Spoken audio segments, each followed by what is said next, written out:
بسم اللہ الرحمن الرحیم قل إن كنتم تحبون الله فاتبعوني يحببكم الله ويغفر لكم ذنوبكم والله غفور رحيم.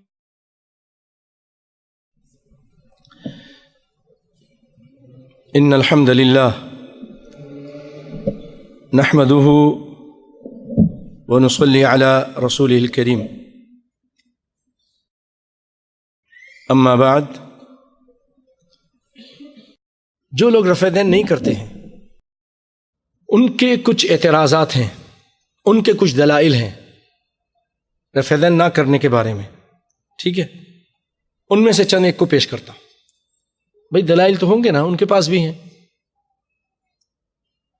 تو سنیے. وہ ایک دلیل تو یہ پیش کرتے ہیں کہ اللہ تعالیٰ فرماتے ہیں قد افلح المؤمنون الذین هم فی صلاتهم خاشعون.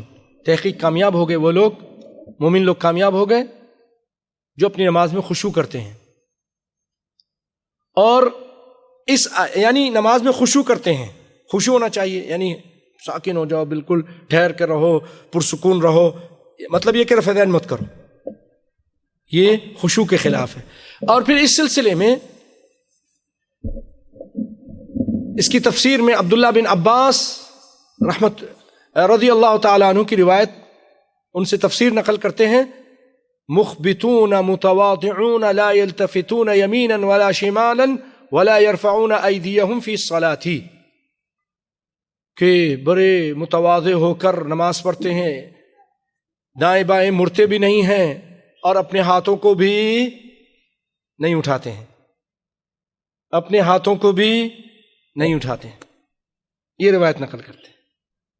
اب یہ معنی لے کر کے ہاتھوں کو نہیں اٹھاتے ہیں رفع دین کی طرف لگاتے ہیں کہ رفع دین نہیں کرتے ہیں. حالانکہ یہ حدیث، یہ ان کا فرمان، یہ تفسیر جو انہوں نے کی ہے قرآن پاک کی آیت کی، بالکل صحیح ہے کہ مسلمان نماز میں خشوع خضوع کرتا ہے، حرکتیں نہیں کرتا ہے.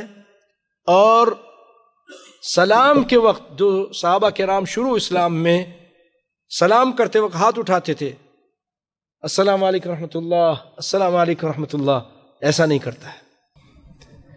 اگر یہ بات جو یہ کہہ رہے ہیں صحیح ہوتی نا، یہاں پر عبداللہ بن عباس کی روایت سے مراد لا یرفعون ایادیہم ہوتا تو عبداللہ بن عباس خود روایت کر رہے ہیں، بلکہ خود عمل کر رہے ہیں. ابو حمزہ فرماتے ہیں رأیت ابن عباس رضی اللہ عنہ یرفع یدی حین کبر واذا رکع واذا رفع راسہ من الرکوع.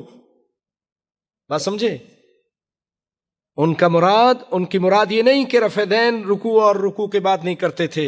اگر ایسا ہوتا تو خود نہیں کرتے، وہ خود کرتے ہیں. ابو حمزہ کہتے ہیں کہ میں نے ابن عباس رضی اللہ تعالی عنہما کو دیکھا کہ وہ دونوں ہاتھوں کو اٹھاتے تھے جب تکبیر کہتے تھے اور جب رکوع کرتے تھے اور جو رکوع سے سر اٹھاتے تھے، جز رفع الیدین للبخاری. امام بخاری نے اس کو روایت کیا، نقل کیا. ابن عباس رضی اللہ تعالی عنہ خود رفع دین کرتے تھے. اور مانعین ان کی دوسری دلیل وہ یہی ہے نا کہ جیسے کہتے ہیں کہ پتھر کہیں کا ہوتا ہے، روڑا کہیں کا، اور لگاتے کہیں اور ہیں. یہی کر رہے ہیں یہ لوگ. یہ ایک روایت نقل کرتے ہیں کہ عن جابر بن سمرہ قال خرج علینا رسول اللہ صلی اللہ علیہ وسلم فقال ما لی اراکم رافعین ایدیکم کأنها اذناب خیل شمس اسکنوا فی الصلاۃ. مسلم کی روایت ہے. سیدنا جابر بن سمرہ فرماتے ہیں کہ رسول اللہ صلی اللہ علیہ وسلم گھر سے نکل کر آئے، ہمارے پاس آئے اور ہمیں نماز میں رفع دین کرتے ہوئے دیکھ کر فرمایا کہ تمہیں شریر گھوڑوں کے دم ہلانے کے مانند رفع دین کرتے ہوئے دیکھ رہا ہوں، نماز میں سکون سے رہا کرو. تمہیں شریر گھوڑوں کی طرح رفع دین کرتے ہوئے دیکھ رہا ہوں، دم ہلاتے ہوئے دیکھ رہا ہوں، تو رفع دین مت کرو، ایسا مت کرو. مسلم کی روایت ہے. بھائیو، یہ اصل میں روایت جیسا کہ امام مسلم روایت کرتے ہیں کہ اس کو انہوں نے سلام کے باب میں ذکر کیا ہے. امام نووی رحمۃ اللہ علیہ نے ان احادیث پر اس طرح باب بانا ہے، باب الامر بالسکون فی الصلاۃ والنہی عن اشارۃ بالید رفعہما عند السلام. سلام کے وقت اس طرح ہاتھ اٹھانے سے آپ نے منع کیا ہے. نماز میں رفع دین رکوع اور رکوع کے بعد کا اس میں ذکر نہیں ہے، نہ اس سے یہ مراد ہے. اللہ اکبر. اور بھائیو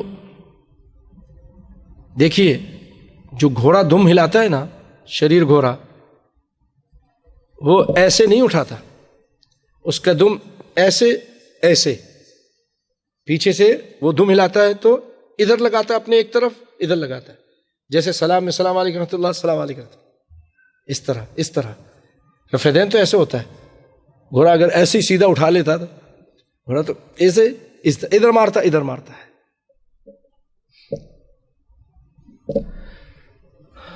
اور امام بخاری رحمۃ اللہ علیہ فرماتے ہیں اس کے بارے میں، عربی بات کو چھوڑتا ہوں، کہ بعض لوگ جو علم سے ناواقف ہیں، وہ سیدنا جابر رضی اللہ تعالیٰ عنہ کی حدیث سے ترک رفع دین پر دلیل لاتے ہیں، حالانکہ اس حدیث میں ہاتھ اٹھانے سے منع کیا گیا ہے. تشہد کی حالت میں صحابہ کرام ایک دوسرے کو ہاتھ کے اشارے سے سلام کہتے تھے، السلام علیکم رحمۃ اللہ، السلام علیکم رحمۃ اللہ. تو کہاں کی بات کہاں لگا دی. پھر فرماتے ہیں کہ چنانچہ جس شخص کو علم سے تھوڑا سا حصہ بھی ملا ہے، وہ اس سے ترک رفع دین پر استدلال نہیں کرتا یا نہیں کر سکتا.